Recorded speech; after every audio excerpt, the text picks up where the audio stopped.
Bismillahirrahmanirrahim. Good afternoon, assalamu alaikum, and welcome to Sports Extra with the latest roundup of sports today. I am your host, Ahmed Nawaz.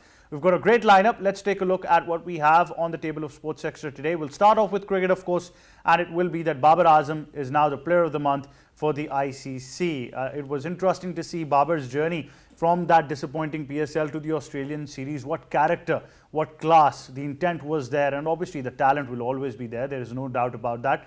But being a captain with an added responsibility, performing like this in test matches and then of course in the limited over series, in T20s and in the one days, absolutely superb to watch as well. I think that defines him. We've often had many discussions in Pakistan about greats, particularly dominated by the bowling department. When you talk about a batter, Babar Azam is definitely a class apart.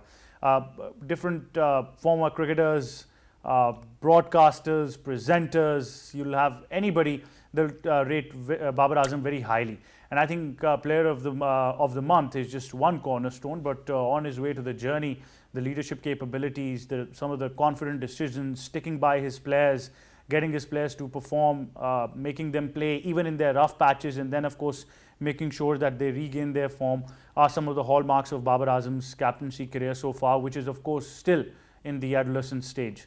So I think a lot from Babar Azam for Pakistan cricket to come, and definitely great times ahead. After that, we'll be talking about Chairman PCB Ramiz Raja's proposal for the four-nation tournament to the ICC. ICC says that it doesn't want to devalue their own events so far. The proposal, of course, has been heard. ICC has said that we will deliberate upon this further for future courses, but so far that has not been accepted. Elsewhere, BCCI Secretary Jay Shah has been inducted into the ICC Cricket Committee. So once again, we see the dominance of the Indian Cricket Board of the BCCI towards the ICC continues, and they still occupy a very powerful position. After that, we'll be moving on to Test cricket, the Port Elizabeth Test match, the second Test match between South Africa and Bangladesh, where South Africa managed to beat Bangladesh by 332 runs and took the series 2-0. Bangladesh were all out on 80 runs. It was Keshav Maharaj who registered his second 7-wicket haul in the series, and of course 2-0 was the series results. Maharaj has been absolutely superb. Dean Elgar's captaincy. South Africa now look towards going to be a consistent unit, because that is of course something that has been missing, and then of course captaincy issues at the same time as well. Then in the later half of the show, we'll be discussing UFC 273. We discussed it yesterday as well, but yesterday we talked about another game. Today it's another match that we're talking about in UFC 273. We told you earlier that in 273 there were two title fights. One of them was discussed yesterday. Today we're going to be talking about Alexander Volkanovsky, who has dominated the Korean Zombie, and he is now the crowned world's best featherweight. He's earned his fourth round knockout victory. Who's next is definitely the question, and we'll be talking about that, because obviously the Korean Zombie Chan Jong-sung is definitely an opponent that was highly rated, but at the end of the day it's all about Alexander Volkanovsky, and we'll be talking about that in detail as well. Time now to start the show with cricket. That's on the table first. Of course, we're talking about many things in cricket, and to talk on them in studios, we've been joined by our panel. First of all, former Test cricketer, ICC match referee, also part of different managerial roles at the PCB, and it's always a learning stage whenever he's on the show. Great to have him, Colonel Noshad Ali. Assalamu alaikum, sir. Wa alaikum assalam. Sir, good to have you on the show. Long time, but good to have you once again. We've also been joined by cricket commentator and our cricket expert, K. Asif. Assalamu alaikum. How are you? Wa alaikum assalam. I'm good, Ahmed. How about yourself? I'm very good. Good to have you as well. Now we're talking about Babar Azam, and we've got a report on that. Let's take a look and then come back.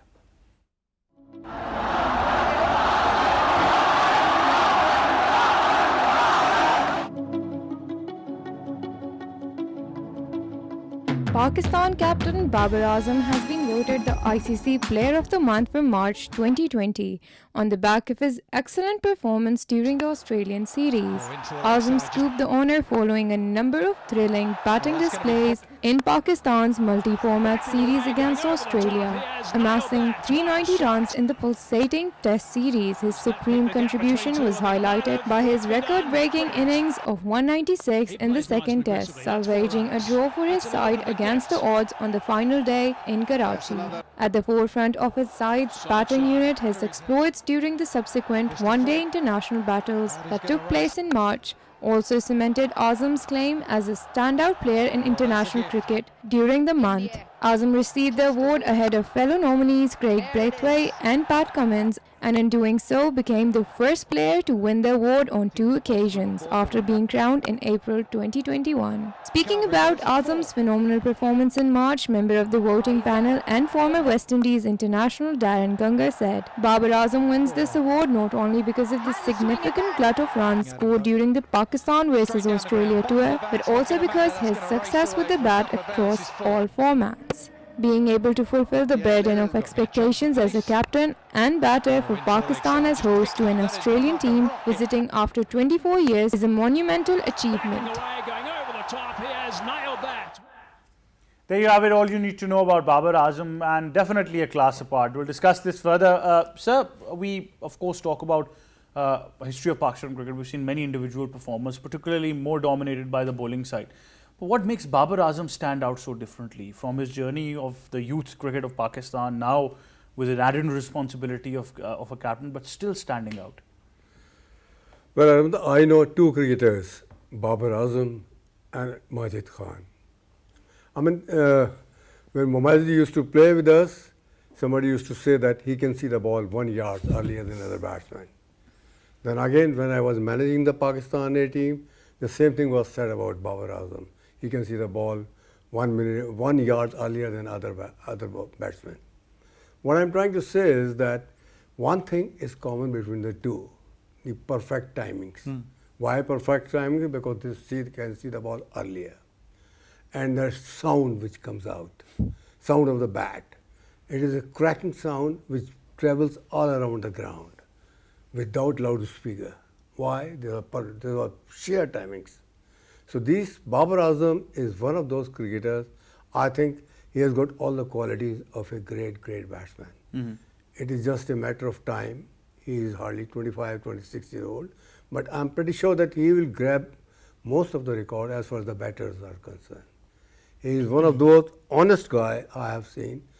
You cannot change his attitude about the game of cricket. He will stand firm. He will not be betrayed in performing the duties for Pakistan. A great individual, great youngster, and an example for the coming generation. Definitely. Asif, what would you like to add? Because this is certainly something that we've not seen. I mean, after the PSL, that people started saying he'll be demotivated. Then people said change in format. He said, no, I'm a professional. I know how to switch myself in all 3 formats. Wonderful to see. Well, I would like to share some facts about Babar Azam that definitely our viewers would be loving that. First of all, as Colonel Sab said, his attitude. It is phenomenal, and I have spoken to a couple of analysts of Pakistan Cricket Board. I have spoken to a couple of coaches, and they said the one thing is really unique, and that is his focus and mentality. Whenever he comes for training in the training sessions, he never looks here and there. He just concentrates on his training. He just concentrates on his batting. For example, and the important thing is that if his cover drive is perfect, even then he would go more practice for that. Work on it. Yeah. Yes, work on it. And let's talk about his weaknesses. Talking to his weaknesses, they said that he does not worry anything about his weaknesses. He just tried to improve himself. And the individualism, as Colonel Sab said that he has been taught by Mickey Arthur. And Mickey Arthur taught him that how important your wicket is actually. And then Grant Flower, he says that when I saw him first time in playing in National Cricket Academy, which is now the High Performance Center, is that. And as Colonel Sab said that the same word said by Grant Flower as well, that he picks up the ball really early. And this is his hallmark. This is what Grant Flower says. So I think superb player, superb lad, and really, and according to his teammate, that he's really down-to-earth guy and focus on his performance. And when we talk about individualism, that what great legend Javed Miandad always says, that if you are practicing individually, if you are there to put something individual in your effort, it would make a clear difference. So a brilliant guy, a brilliant player for Pakistan, and a great future for Pakistan as well. Great future indeed. But sir, that's very interesting what Asif mentions, because we know so many people who have come onto the world of cricket, not just from Pakistan, all over the world, still right now, who have focused on individual practice and individual hard work as well. I know team trainings and everything, working with coaches will be there, but that individual thing really defines them. Well, I say if you have confidence in yourself and you have firm belief that you can overcome anything. I mean, those cricketers, rightly you said Javed Mirdad. Yes, of course, Javed. Even in Zamam, I have seen practicing or taking 10, 20 balls and then hitting in front, in the nets, same shot again, and then making the ball wet tennis ball and then hitting the same shot. What I'm trying to say is that you know exactly what practice you need, and then your mind works on that. And then the same you try in the matches. And try against those bowlers where you feel that they can bowl that particular ball very well. I mean, they can mix it up with the other balls as well. When he identifies that, he plays that shot, which he's been practicing in the nets. So I think individually Babar Azam is one of those. He's satisfied by his own efforts. He's satisfied by his own performance. And he has the urge to do much, much more than what he is doing now. I'm pretty sure they will do that. Sir, another important factor is captaincy. Now, when captaincy was given, there was a huge debate in Pakistan. But so far, we've seen him evolving with each passing day as a better captain and as a better leader. Well, I think in a way you are right. I mean, he's still learning. And there is no end to learning. I mean, when he came initially, there was criticism and something was right, something was wrong. But he is gradually picking up. Now he has got the confidence. He has made his own team. He has made some certain players who has got confidence in his captainship, and he has got confidence in their game as well, like Hassan Ali and quite a few others.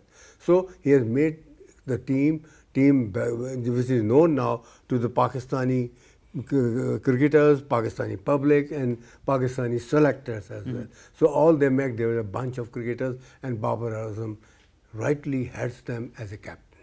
Definitely. You agree that captaincy defining moment has been very interesting for Babar Azam? Yes, that's right. And as you said that in PSL, it was a really bad time for Babar Azam because his team was not winning.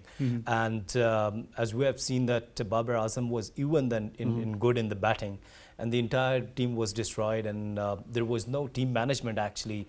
The problem was. But if you talk about Babar Azam's captaincy, the way you said that he's evolving and learning day by day, Karna Sahab mentioned that there is no ending. You'd have to learn in each minute if you want to become good. And when you are comparing Babar Azam to the rest of the best players in the world, like Virat Kohli and Steve Smith, they remain the captains as well. And the Virat Kohli, you know that right before the T20 World Cup, he announced that I won't be captain after the T20 World Cup, and people started criticizing on him. So criticism is still there if you are performing well.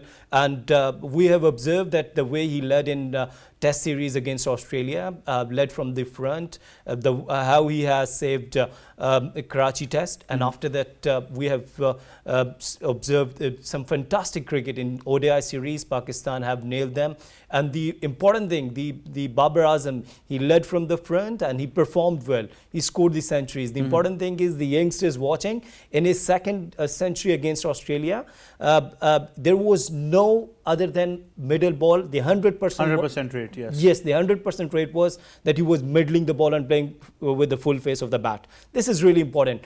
And this is your class is. And when I've spoken to his coaches, who's working with him in the National Cricket Academy or the High Performance Center, all of them, they used to tell one thing, and that is his individualism is that he really works hard in the nets.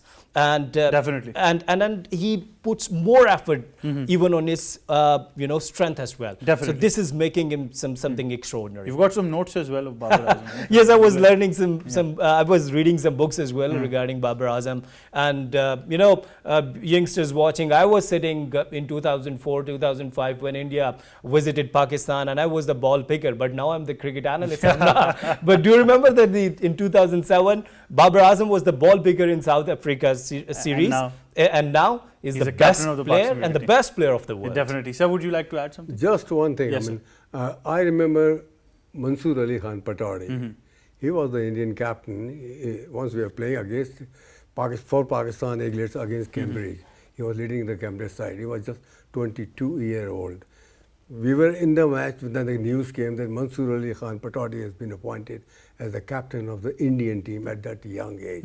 And it just reminds me the way Mansoor Ali Khan Pataudy used to play the shots. I mean, giving the same sound, same timings, and that reminds me the Babar Azam's game now, what he is doing up. Definitely. One That's last a very, thing, very interesting if memory. you, if you allow. Very quickly, we just have to move on.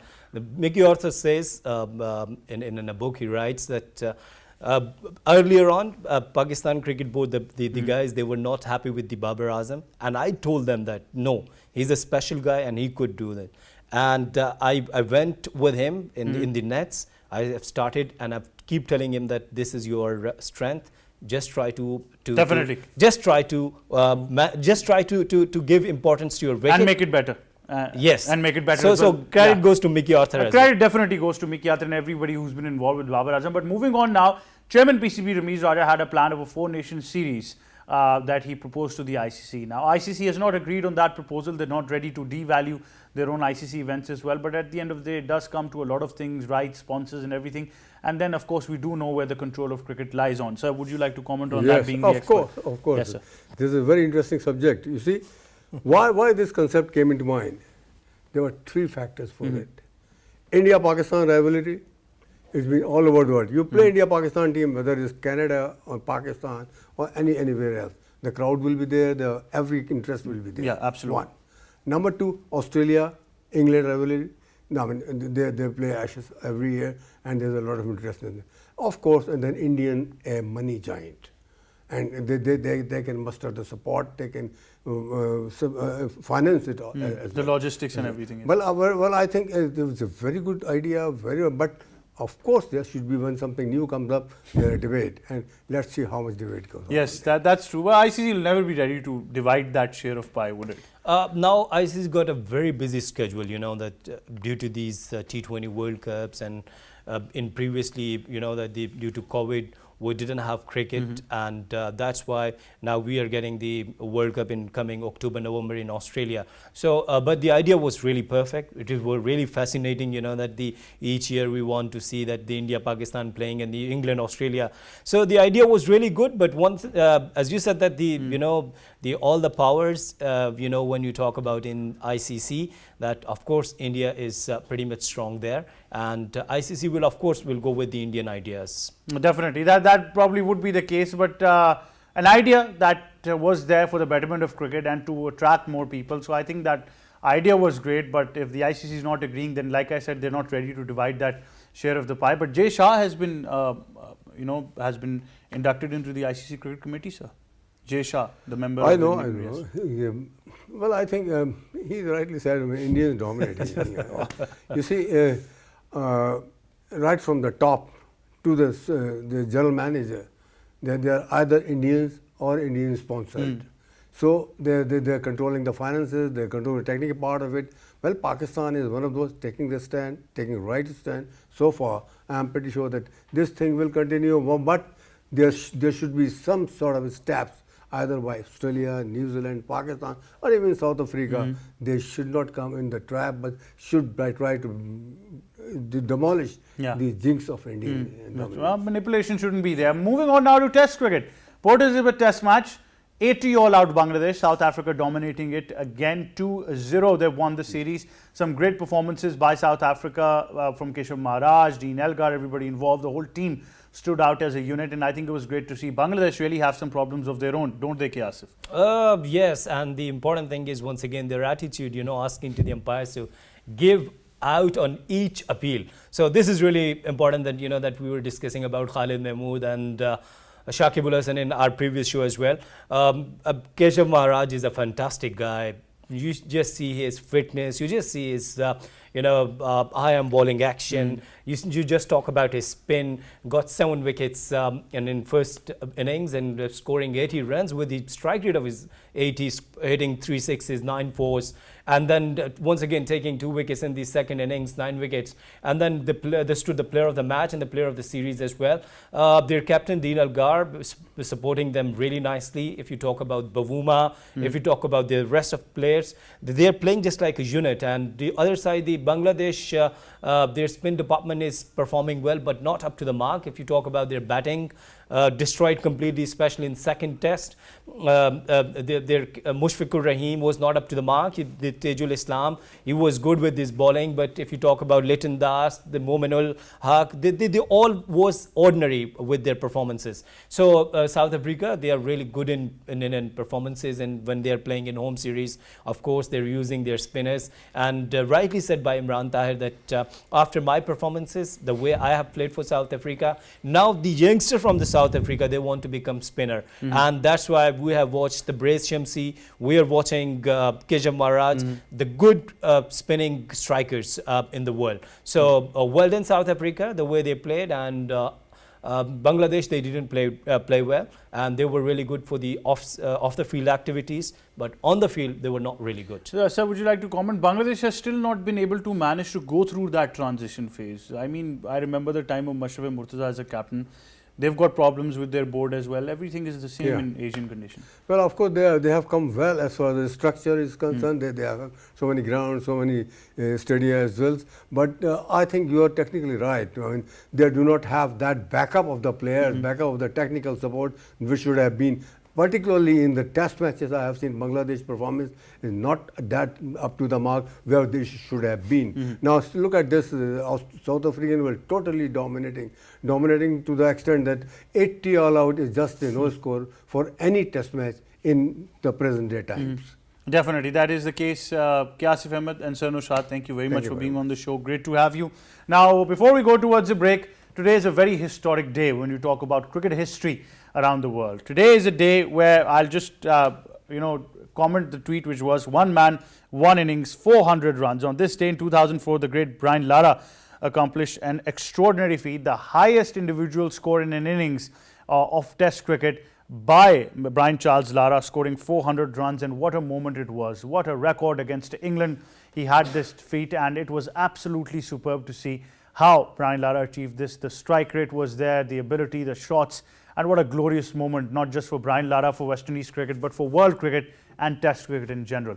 That is, of course, our segment for cricket. We'll go towards a short break. We'll be right back. Stay tuned.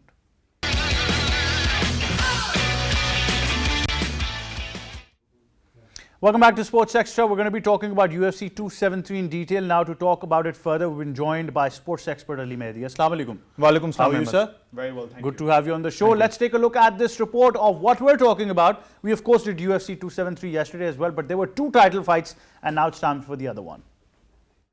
UFC featherweight champion Alexander Volkanovski delivered the most dominant title defense of his reign with a victory over the Korean zombie Chan Sung Jung at UFC 273. Volkanovski looked a class above two-time title challenger Jung as he outboxed and outwrestled his opponent in Jacksonville, Florida. Volkanovski started well and earned Jung's respect with his boxing as he held the upper hand throughout the opening 5 minutes. He then dropped the South Korean in the closing seconds of the round. The champion wobbled Jung again in round 2 with a big left hook, then dropped him for a second time with a powerful two-punch combination as he took control of the contest through the early rounds. Volkanovski's punches carried too much power for the challenger as he dropped his man for a third time, then came close to finishing him with ground strikes as the horn sounded to end the round. There was some doubt over whether Jung would be allowed to come out for the fourth round, but after he did, it took just a couple of heavy punches from Volkanovski to force referee Herb Dean to step in and stop the fight just 45 seconds into the round. It meant that Volkanovski retained his title and extended his remarkable win streak to 21 fights as he improved his record to 24-1. UFC featherweight. There you have it, all you need to know about UFC 273. The other title fight that we're talking about, Volkanovski versus the Korean zombie. Great fight action once again. Fantastic fight. I thought, we were talking about the main event yesterday, but I thought this one also took the cake too. It was a brilliant fight between Volkanovski, I think the best featherweight in the world, against the Korean zombie Jung. I mean, you could see that from the onset that you thought that probably the Korean would trouble Volkanovski, but Volkanovski showed his experience, showed what a great fighter he was. I mean, throughout those 4 rounds which he actually fought, he actually outboxed and outfought his opponent too. This Volkanovski got Jung. He fell down about 3 times too with his with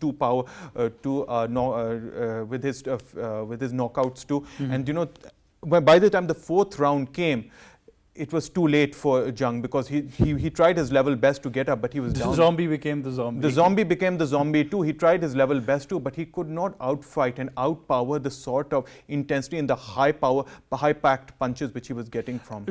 You know, it felt Volkanovski. more like of a boxing game because of the punches that he was throwing. It was jab, jab, jab, right hand, left hand. And I think that's what made Volkanovski more effective, because the amount of punches he was landing. On the other side, when we talk about the fight event what we discussed yesterday, a lot of grappling was involved. But this time, the amount of punches that were thrown and how effective they were clearly made a difference. That's why I enjoyed this fight better probably than the previous one. There was a lot of grappling in the other one we talk about, the Chamev, the one we talked about yesterday. But this was like more of a boxing fight, because there was a lot of jab, there was a lot of punches, you know, from both left and right hand, lots of jabs about it. Look, Jung tried his level best, but he just did not have that defense. He could not somehow or the other. There was this huge plethora of punches which he was getting from Volkanovski. And Volkanovski has so much speed and intensity. It shows what a champion he is. And because of that, you know, Jung fell, you know, about 3 times he got knocked out too. He fell down about 3 times. And by the time the 4th round came, you know, he tried his level best, but the technical knockout. The technical knockout, you know, referee said you're going to injure yourself too. So, you know, Volkanovski on the day was the much better fighter. Well, BBC Sports headline read today that Alexander Volkanovski wears gleaming crown of world's best featherweight. You agree? I completely agree. You know, look, you just have to look at his record. 4 fights in total, he's only lost once. And other than that, 21 fights in a row he's won. He's on an incredible streak right now. When you're on a hot streak like that, it's very difficult for that streak to break down. So, you know, for that reason, I think BBC summed it up extremely well. And, you know, he's on a very hot streak. And I don't see anybody in the division which can actually challenge him for the light featherweight.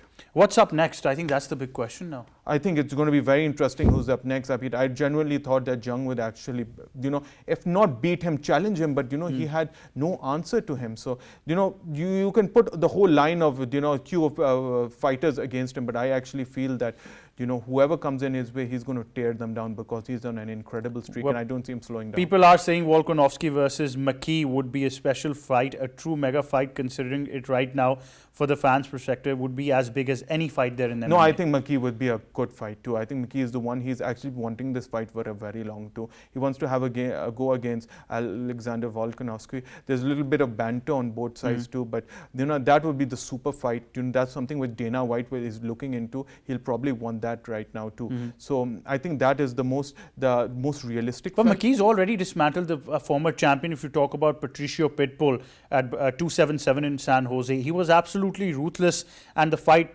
ended in about 1 minute 57 seconds in Los Angeles last July. That's why for pound, they're both very similar too. I mean, that's the thing. Volkanovski is on a hot streak right now, but McKee is that sort of a person which, you know, he starts off with a bang. He actually goes for the kill. He actually has this predatory instinct too, and he goes against his opponent. So I think that he has a very good chance. But look, it'll come down to who has the better on the better day, who's the better fighter too. And because Volkanovski has been doing so well right now, I don't see any chinks in his But armor. early 30s, Ali Mehdi, so age is not a concern considering the amount of fitness he's going through right now. No, he has incredible fitness right now. He's extremely lean, very fit too, no injuries for that matter. So he shouldn't have any problems right now. And when in regards to McKee, he himself is also very fit too. So I mean, two of the best pound for pound strikers are probably going to come against each other. Well, I think when we talk about featherweights, we've had some interesting encounters there and some interesting names coming into the featherweight division for MMA and for UFC. But I think one thing we can all agree on, that Volkanovski will always stand out than the rest of them. I think he's the best. I have not seen a fighter in the featherweight division who's as good as him, because he's been so dominant for a while. Come on.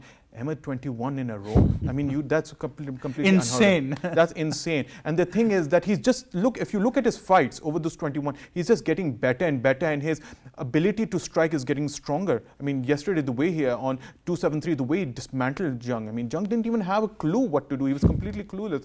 So for that, I think he's probably one of the greatest featherweights of all time. Definitely one of the greatest. And if we do go and see him and McKee in the near future, who you're putting your money on? I still think it's Volkanovski. And the reason is because of his ability to dismantle the opponents, to wear them down.